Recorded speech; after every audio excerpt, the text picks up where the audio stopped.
Beneath the relentless sun of West Africa, Ghana's earth has long shimmered with whispers of treasure, mysterious veins of gold hidden among the rolling hills and ancient forests of its Birimian greenstone belts. To walk these lands is to feel the echoes of history, a time when dusty caravans wound their way through the Sahara, laden with gold that dazzled visiting traders, and when the ancestors of today's Ghanaians panned for bright nuggets along the Pra and Ankobra rivers. Over 1,000 years ago, the vibrant Ghana Empire was already pulsing at the heart of an African gold boom, its people mastering early mining techniques to transform the land's riches into symbols of royalty and power. Ornate gold ornaments adorned the sacred Ashanti stools and made their way, piece by glittering piece, into the hands of North African merchants. When the Portuguese first arrived on Ghana's coast in the 15th century, the region's reputation was so resplendent that they named it Costa da Mina, the Mine Coast, and hurried to build forts at Elmina. And as the centuries rolled on, the pursuit of Ghana's golden bounty drew more European powers, their castles dotting the shoreline, their ships laden with metal that would reshape empires from Lisbon to London. But behind the grandeur, this trade left deep scars. Colonial masters extracted gold to fuel their own economies while intertwining the fate of Ghana with the cruel legacy of the transatlantic slave trade, as millions were wrenched from their homes for labor in foreign lands. By the late 19th century, trading posts gave way to a new era of mechanization. When the Obuasi deposit roared to life in 1897, a cascade of innovation and exploitation followed. Giant railways carved into the rainforest, huge corporations erected, and by the dawn of the 20th century, Ghana's mines sent a mountain of gold to Europe. This boom cemented Ghana as the world's Gold Coast, yet it also tightened the grip of colonial rule and dependency. Independence in 1957, led proudly by Kwame Nkrumah, promised a turn towards self-determination, with the government seizing command of extraction. However, even sovereignty couldn't shield Ghana from the rolling tides of global economics. In the following decades, gold mining seesawed through cycles of nationalization and stagnation. Large-scale foreign investment returned in the 1980s, triggering a new rush. As jobs dwindled in cocoa fields, thousands embraced Galamsey, an Akan phrase meaning gather them and sell, a tradition of small-scale panning that quickly swelled into a vast informal industry, operating far from the eyes of the regulators. And thus, as modernity dawned, Ghana's gold was both a blessing and a curse, enriching many, dividing wealth, and gnawing away at the environment. As we leap forward to September 2025, Ghana now stands as Africa's undisputed gold titan, having surpassed South Africa several years before. The numbers dazzle. In 2024 alone, miners pulled almost 5 million ounces from the bedrock, a growth of nearly 20% from the previous year, with exports swelling the nation's coffers by over $11 billion. Such success has brought stability after economic shock, helping to anchor the Ghanaian Sedai and broaden the country's international influence.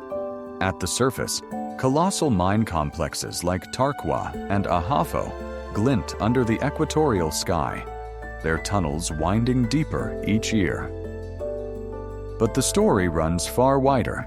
Small-scale mining, still an integral part of local economies, pumps out 35% of the country's gold, supporting entire communities as world prices soar.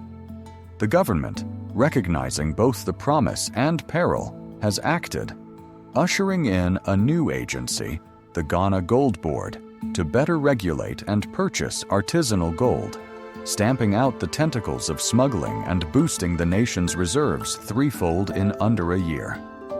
With policies kicking foreigners out of trading in April, the state funneled billions directly back into the local economy, reshaping the balance of power. And yet, beneath all this prosperity lies a shadow threatening both people and land. Galamsey mining, a life raft for over 1 million Ghanaians and a backbone for nearly 5 million more, has left a patchwork of wounds across the country.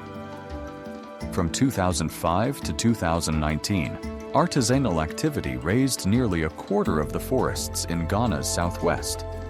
Toxic chemicals, mercury and cyanide, have seeped into over half the nation's rivers, threatening water supplies and public health. Children play in fields where crops once flourished. Fishermen return with baskets empty of anything but poisoned silt. Studies in 2025 linked these mining chemicals to tragic health consequences: rising miscarriages, kidney failure, and plummeting sperm counts among vulnerable populations. Cocoa, the other gold of Ghana, teeters on collapse as pollution and illegal mining uproot livelihoods.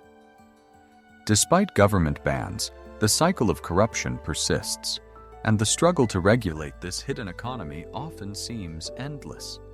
Officials turning a blind eye, smugglers spiriting away fortunes, wealth slipping through Ghana's hands.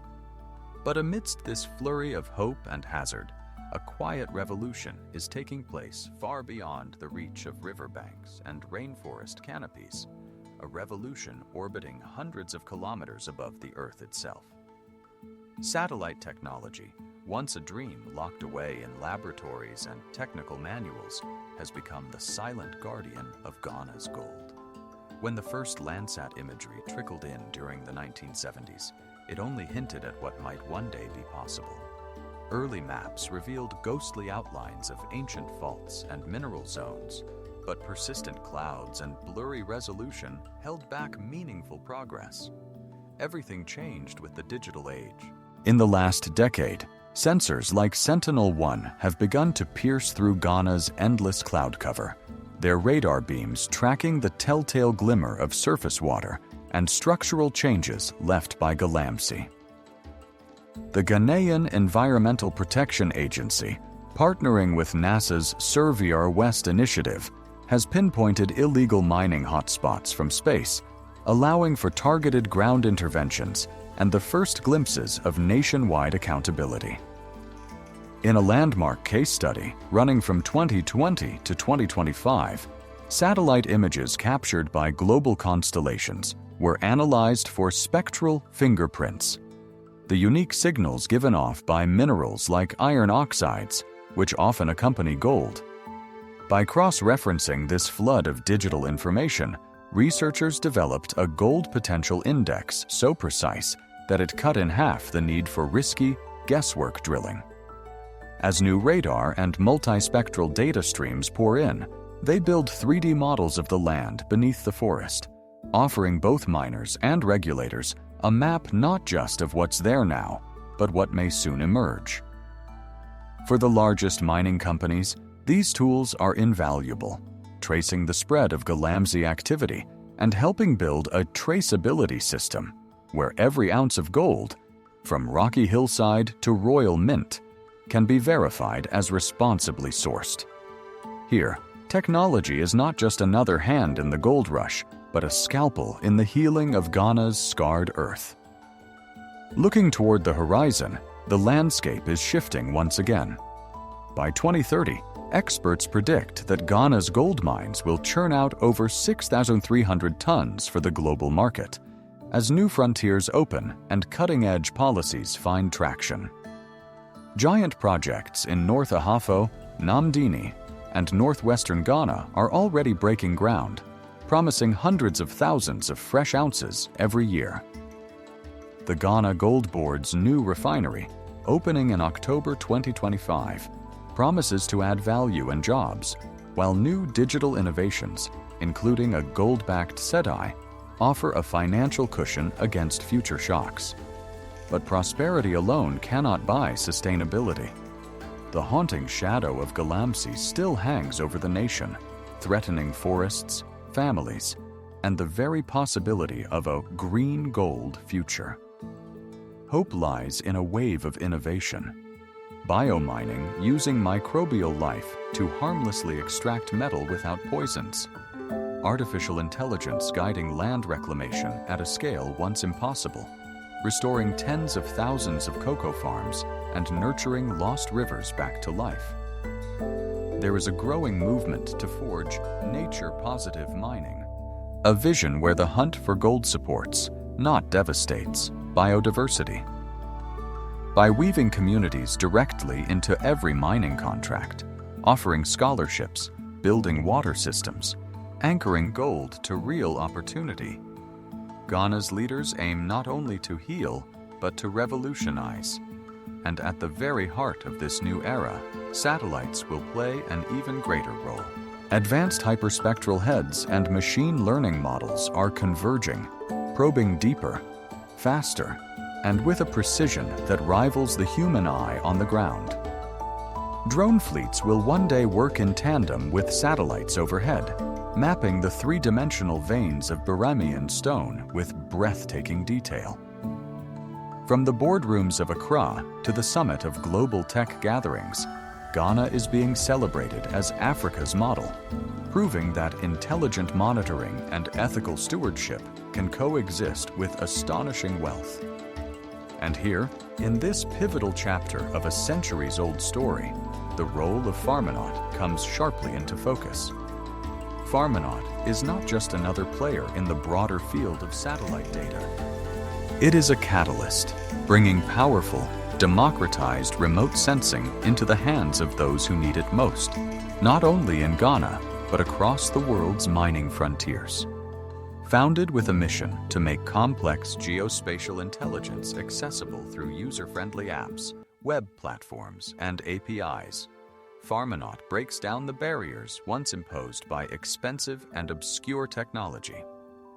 Its algorithms combine traditional multispectral and hyperspectral imaging with artificial intelligence, GIS, and even blockchain, allowing miners, regulators, and even smallholder communities to see beneath the surface, literally and figuratively.